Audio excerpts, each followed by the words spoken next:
Taker's coming out. The lights go out, and out popped Elias. Loved it. Getting mega heat. I mean, Loved it. He nailed his role here. The crowd lapped it up.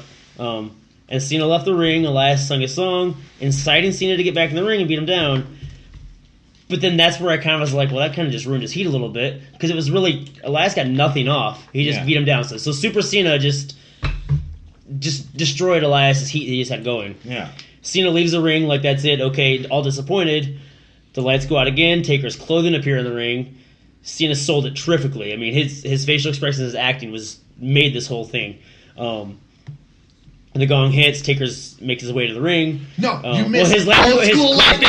The lightning hits it. Old school lightning really popped me. Yeah. I apologize. Johnny Wisdom just geeked out. Yeah, I did. I really got excited for that. Steven, You forgot about the lightning. The gong hits. Taker makes his way out. Punk. And the crowd's super hyped for this. Cena continues looking terrified the whole match. Yeah.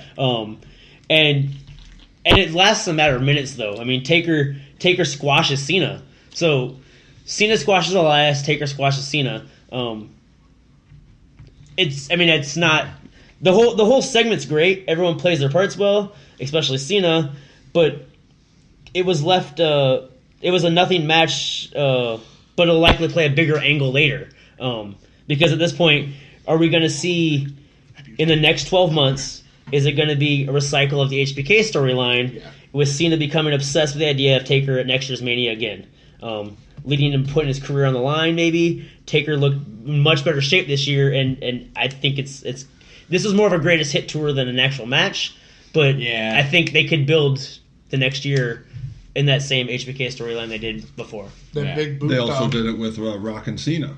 Yeah. Where you built that for a year. And Johnny and I were talking about this today at lunch that, I think it would be cool if they build this up for the next year, because when you have two of the greatest of all time with Cena and Undertaker, as much as people hate Cena, I think it's not as much hate as it's fun to hate Cena. Just like when Kurt Angle comes out, you suck. He doesn't suck. We know that. Yeah. Just like Cena, everyone boos him. That's part of the fun now, and Cena even has fun with it. But that would be awesome. Let them both build up. Give Cena some time off to go get married, knock up his girl, whatever. Be in how many movies has he been in recently? TV shows. So give Cena the chance to heal up any issues.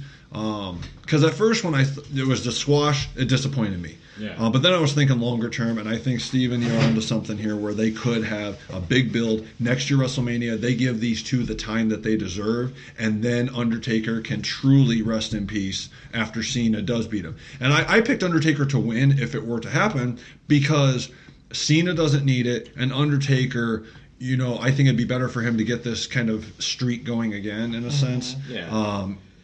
The loss would hurt Undertaker more than the win would help Cena. Yeah. So I think we all picked Undertaker, didn't we? Yeah, that was a clean sweep. Now, So Brandon. With that too, it's like you said though. It felt more of a greatest hits. It was an indie show of a big name. He comes out, gives the leg drop, points to the kids, and he's out. That's all it was, and that's all. Buy it was my meant to merch. be. Yeah, and on Twitter I saw somebody else had basically the same sentiment. It's like, for all the wrestlers out there that complain about squash matches and doing the job for this guy or that, whatever, blah, blah, blah. What Cena went out there and did for Undertaker was go out and as big as Cena is right now, to go out there and do that for Undertaker, who right now, let's be honest, like, he's kind of hinging. He's got one foot in the grave, so to say. Right. And for Cena to go out there and play the role of Undertaker going against every kid who's ever wanted to be at WrestleMania or be a wrestler or face the Undertaker, like, Cena went out there and he played all of us in that movie for a minute, which I was excited about. Now, do you think this might finally be, let's be honest, Cena's on his way out. We all know this. He's got his Blockers movie, Ferdinand. He's doing all this American Grit. Do you think this is the Cena heel turn finally? I don't think we'll see it. God, I want rapping Cena back. Kissing people in wraps. I don't think we'll ever see that. But I think maybe not necessarily Don't the you ruin his heel turn, dream. but this is kind of where Cena hangs the boots up. You know, he's kind of at that point, like you were saying, you know, go marry Nikki, try to get her knocked up, you know, whatever. Who knows? But I kind of think this is where it's at. Now, another cool aspect of the night was the return of Daniel Bryan. Yes. Yes. Question mark? Maybe. Possibly. Daniel Bryan coming back to wrestling, seeing him take that breath at the top of the stage before, like, it's back, you know, and him making his way down the ramp was very cool. Shane and Bryan standing in the ring, waiting for KO and Zayn to come down, and KO and Zayn not even doing an entrance, just coming from the crowd and saying, "Let's go." That was cool for me. I was a little less excited by the fact that they take Bryan out of the first bit of the match to start. It's like, that's weak. We know he's been out. Like, we don't have to highlight that, you know, like, oh, his injury could it still be like Shane is just coming off of diverticulitis. For sure. Like, Bryan's had a little bit of time to recoup, and he's been training and he's been mending everything. We're less worried about Daniel Bryan, more worried about Shane at this point.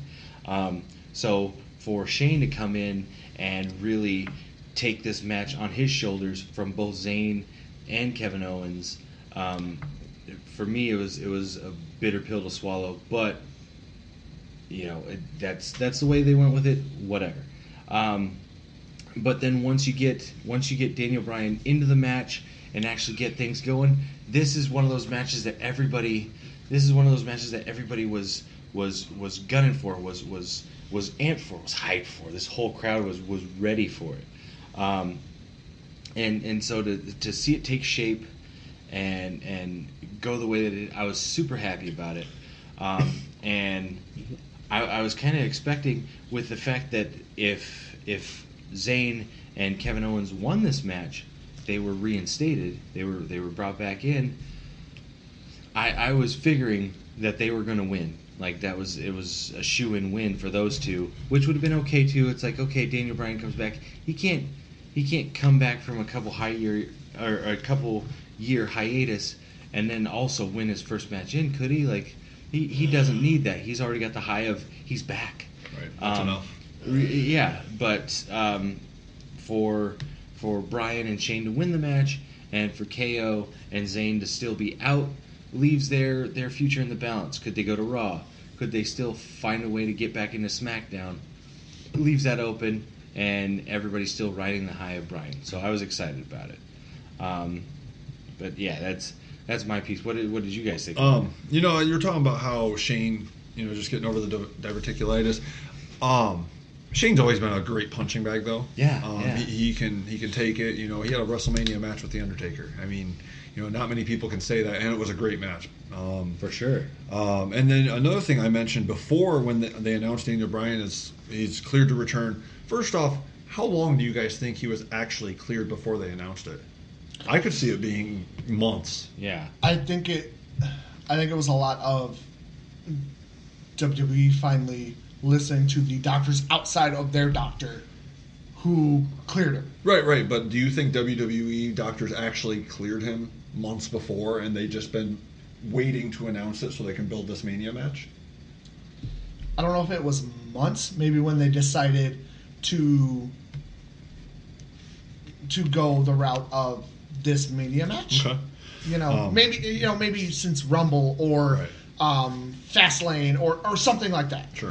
Because one of my thoughts I had was it would have been amazing heel heat. You know, Daniel Bryan's back, and then this match you have KO and Sammy take him out again. for good, like for good, quote Yeah. unquote.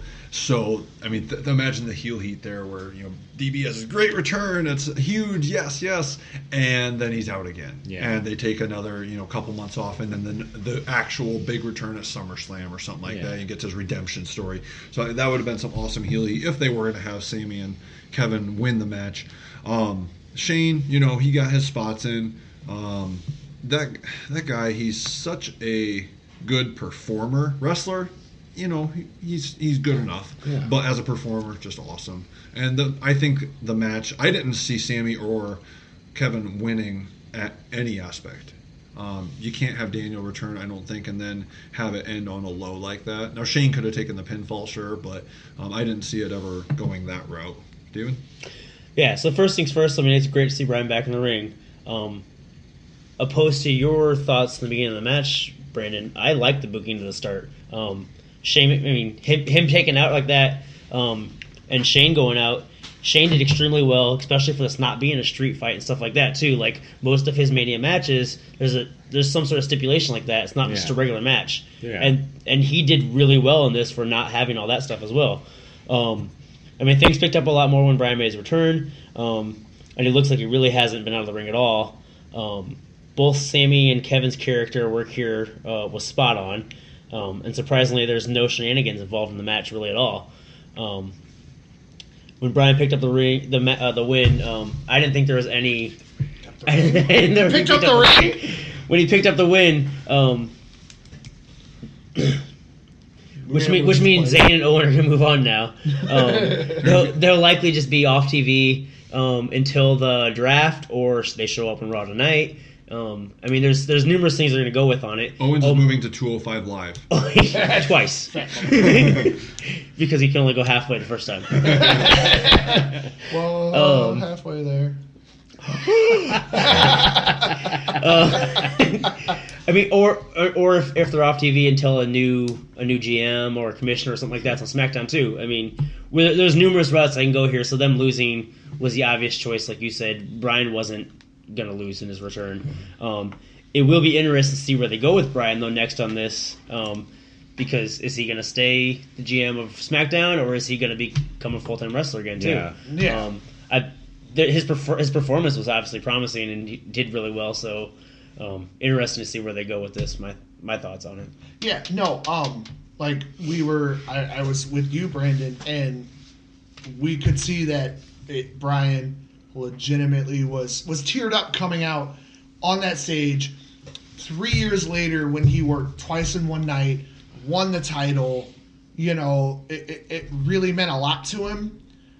So it was a really cool moment to kind of see him come out, take that big deep breath, almost like he's starting fresh.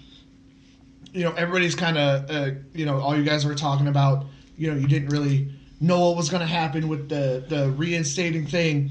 Kind of in the back of my head, Bryan had teased that heel turn at the beginning of this Yet movement, right after Sami went. So, it could have been, they didn't want to do it because Bryan is the biggest baby face since Stone Cold, since, Cena in his prime. But it could have been a really cool touch if Zayn and Owens win because Bryan turns and then Shane does take that hiatus. Kind of where does, Bryan go from here? I think he goes to not a full-time schedule because they're still leery, not a full-time schedule for the foreseeable future, but, that kind of not necessarily part-time, but maybe three-quarter time. And some other entity steps in as the figurehead of SmackDown, whether it be the rumored Hulk Hogan, hell, Jarrett's, back in good graces with WWE. Maybe Love to see Jarrett. Yeah, maybe he comes in as a figure of power or in charge or something like that. It'll be interesting in the next month or so with the rumored superstar shakeup at Backlash. Yeah. And, kind of all the pay-per-views going back to both brands and that'll really help so they can kind of really protect Brian and kind of see where it goes. But it was really cool to see, you know, a guy that, you know, Brandon, we drove up to Chicago to see, you know, what, 10 years ago, I almost ran us off the road trying to pass a bus. Yeah. You know. So normal Johnny driving. Yeah, Right. normal Johnny driving, but just someone that all of us have drove in hours to shows to see,